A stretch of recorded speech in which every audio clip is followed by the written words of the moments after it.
Welcome to Vape News Radio, the voice of vaping. In each show, we share the latest about regulations and things you need to know, plus upcoming conferences and fests, along with interviews with the movers and shakers in this fabulous vape space. Are you looking to get into this ever-expanding marketplace? Do you want to master this industry?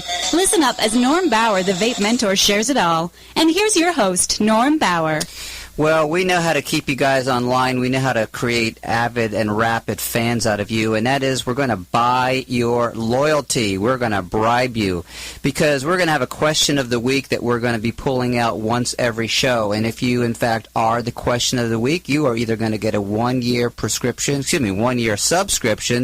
Vape News Magazine, or you're going to get a free copy of my book, which is called Vapepreneur, the Business of Vaping.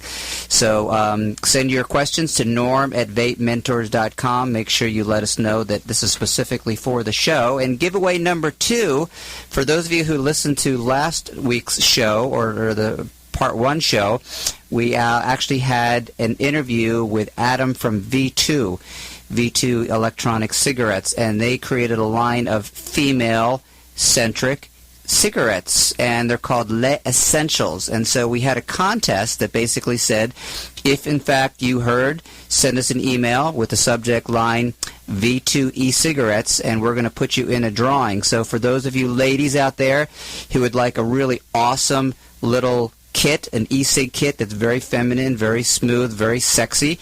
And you know what, for you guys, if you want to get yourself some extra something, you hook yourself up too and get something for your girlfriend or your lady out there, and hopefully not both of them because you're only going to get one. And we're going to have that contest one more week, and then we're going to be able to pick the winner for the next show. All right, so we're going to get wrapping up into part 2 of the RJ Vapors interview. And if you're like me, you probably thought it was pretty revealing and hopefully address some of the questions about whether they're friends or whether they're adversaries. And I just had this conversation with one of our new clients who is out here for training about whether or not big tobacco is a threat or big tobacco is a friend. And I'll let you reach your own conclusions. So let's go ahead and pony up there, Paul, and let's dig into part 2 of the RJ Vapors interview with Imran Khan. And we are here to educate you, to guide you, to inform you, because listen, if you're going to be in this vape space, you really need to be informed. You cannot bury your head in the sand. You really need to know what's going out with the states and with your cities and with the feds and with the FDA and all those things like that. And one of the things that I run into all the time is the question about where big tobacco fits into this space. And that's why I'm very blessed and honored to have RJ Vapors on the phone. So, Imran, thank you so much for coming back with me. You mentioned that you were made in the U.S., which I think is really amazing. Can you share where your production facility is in the U.S.? Our cartridges are manufactured in Kansas. In Kansas. And so, first off, kudos to you all for keeping it here, within this country as opposed to going overseas. I'm guessing that was a conscious decision, as much for posturing, if I could be so rude, as much as it is to obviously keep jobs here in the United States. Was that that is revolutionary in and of itself? Was that a tough decision, do you think, from the top, or do you think it was pretty much mandated from the beginning that if you're going to get into the e-cig space, let's do it here in the United States? Any thoughts on that? Yeah, absolutely. I mean, I think very early on, as I mentioned earlier, when we saw that the category has a lot of potential, we were very, very excited about this category, and it has a lot of interest from adult smokers, but we didn't feel like the right products were out there that really met smokers' needs. When we started to develop the product, it became very evident to us that we needed to develop this organically and keep as much of it over here as we can. So the decision to design and assemble right here in the U.S. was as much about ensuring a consistent quality that we were able to live up to. But we're also very proud of the fact that, we are investing in the U.S. and that there is a jobs impact in the U.S. and it's something that separates us from, the majority of the competition that's out there as far as I'm aware. Norm, this is Richard. I just want to jump in with one other thing. In the interest of full transparency, Vuse is a mix of domestic and internationally sourced components. The battery comes from China because that's where the global supply chain for lithium polymer batteries exists. For any product anywhere, if it's going to have that kind of battery, that's where it comes from. We also have domestic suppliers as well. So just wanted to make that point of clarification. Well, I appreciate that. And you know what? Here's the reality of it, is we really can't compete with Chinese batteries. You know, there's a lot of things that we cannot compete with on a global scale. And so thank you for clarifying that. But the fact that it's manufactured here, put together here, and distributed here, you know, that is a step in the right direction. So thank you for clarifying that, Richard. Sure. And then I wanted to go back to something that you said at the beginning, which I've read a lot of reviews and I've read a lot of critics that talk about the e-cig impact, and you share the fact that 50% of the people who try e-cigs do not stay with it, and maybe in fact go back to regular smoking cigarettes. And I've heard those statistics before, which I find a little bit surprising. So what are your thoughts? Do you feel that it's simply because of the fact that people aren't getting the same satisfaction out of an e-cig just because maybe they've been bland tasting up until now? Or, you know, any thoughts on why the transition is so poor?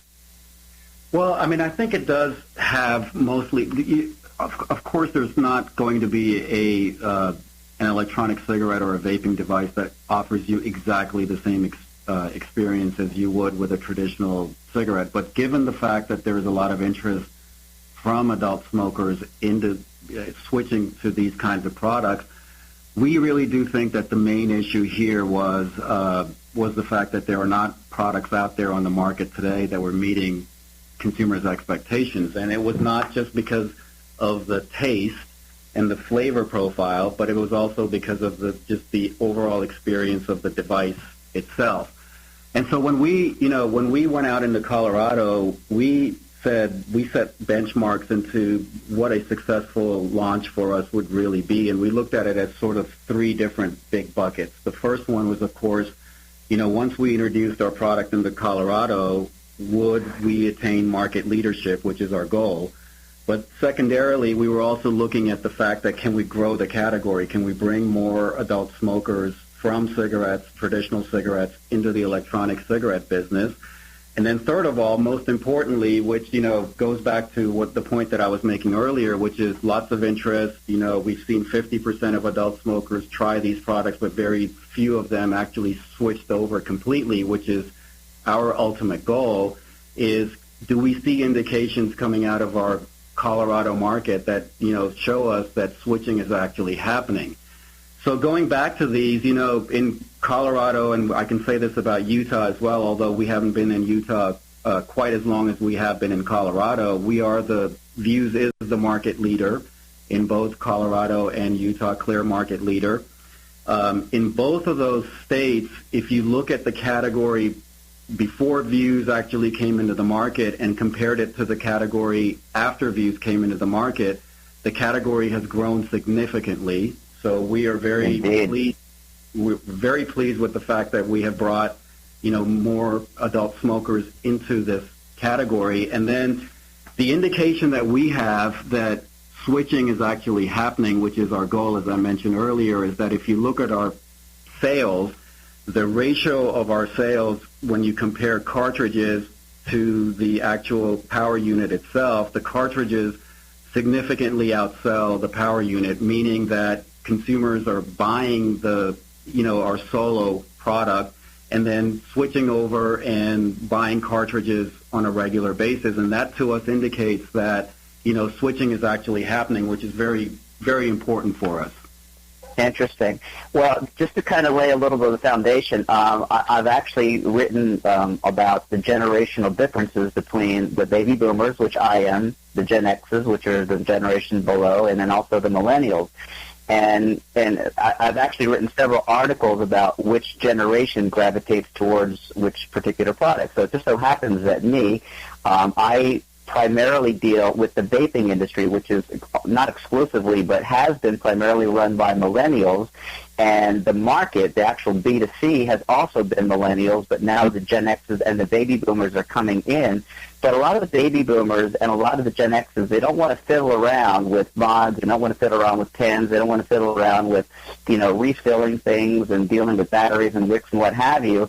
And I think a lot of them would rather bypass that, but they do like the fact that there's a lot of different flavors in the vape space. And so if you, in fact, have come up with an e-cigarette that allows them to receive the same, what I call oral gratification and still take care of their need for a flavorful product, then you, in fact, can keep that retention rate well above 50%. I think a lot of people are going back to cigarettes because they like the variety, or they're transitioning into vaping simply because they have more choices of different flavors. So with all that being said, is there anything that you can share about how you all feel about the vaping industry, which means vape shops and the e-vapor market, anything along those lines?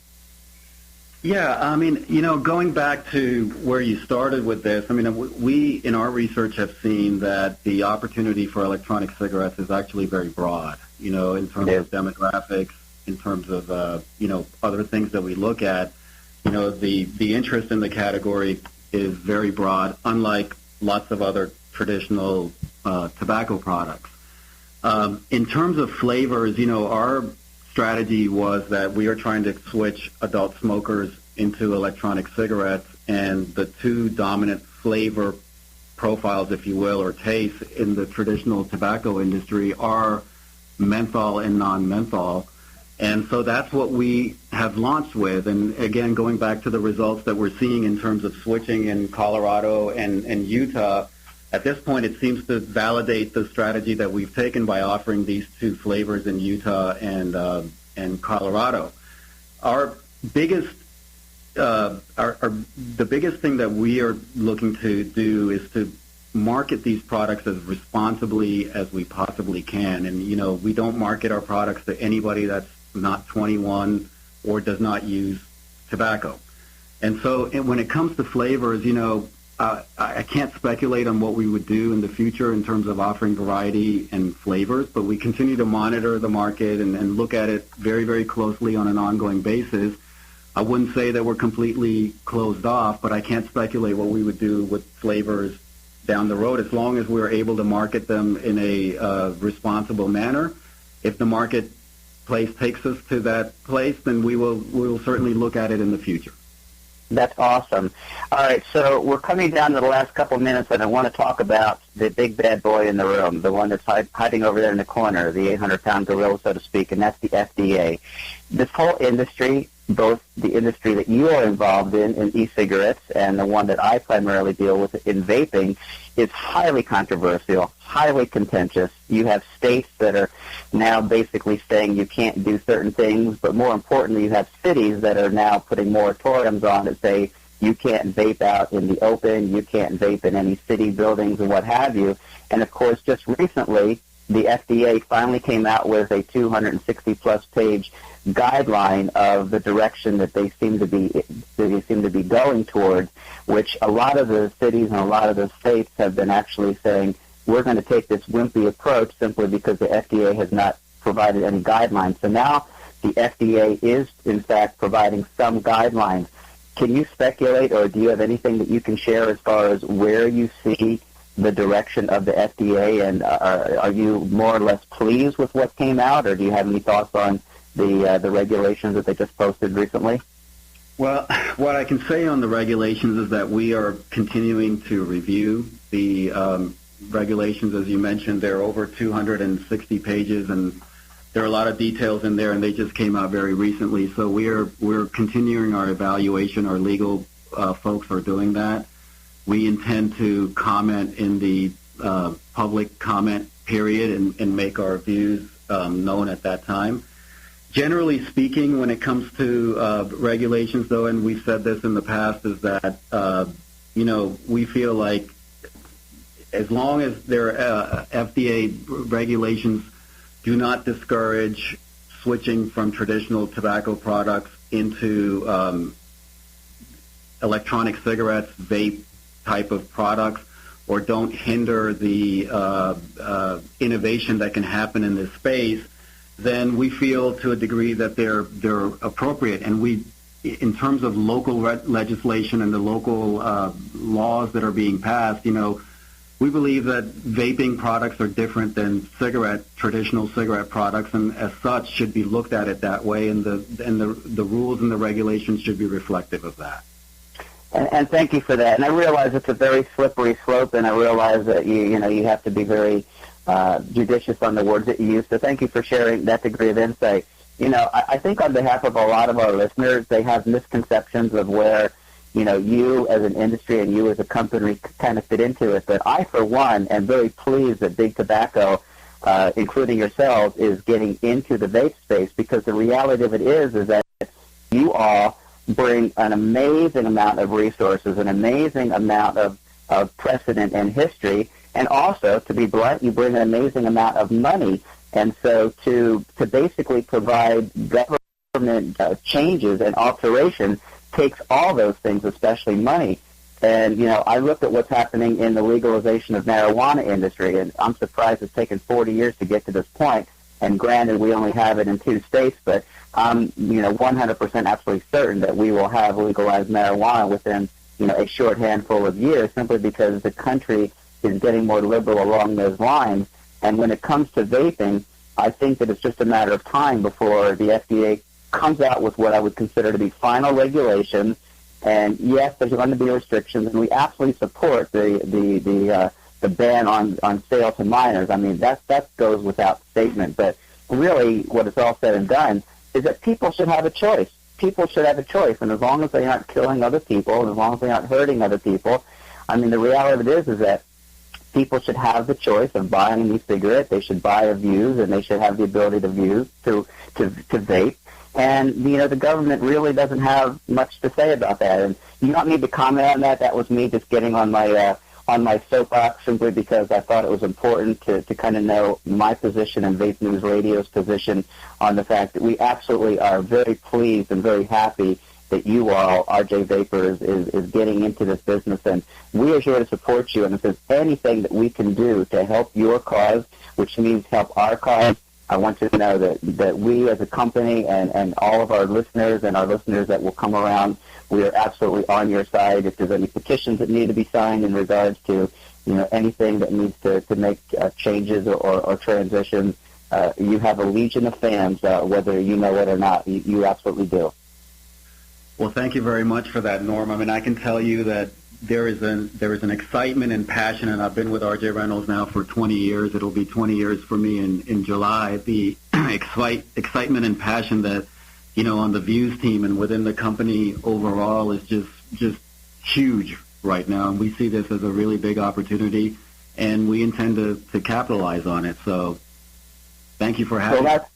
Well, absolutely. So, listen, Imran, Richard, again, on behalf of all of us here, thank you so much for joining us. And ladies and gentlemen, you have been listening to Vape News Radio, and we've just finished our second interview portion with Imran Khan and Richard Smith with RJ Vapors. And I hope we got a lot of information there that you can kind of share with other people. And again, we just want to make sure that you know that we are trying to be market leaders in regards to educating you. So do not go away. We're going to be tying up the loose ends on the show, and we'll be back in just one moment.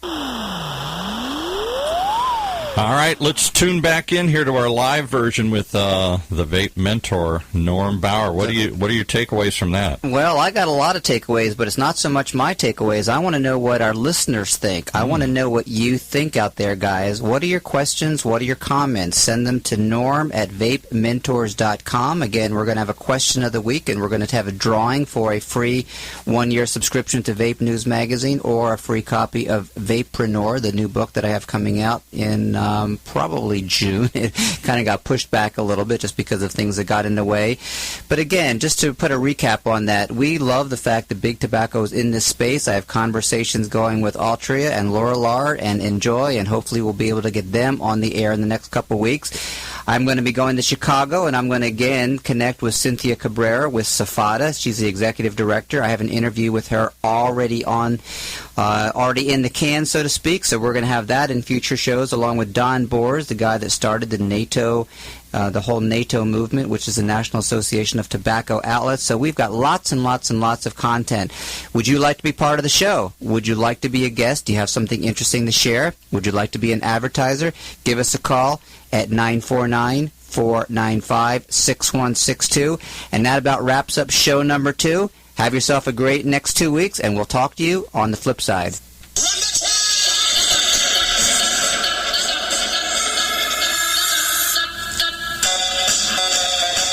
You've been listening to the voice of vaping, Vape News Radio, with the one and only Vape Mentor himself, Norm Bauer.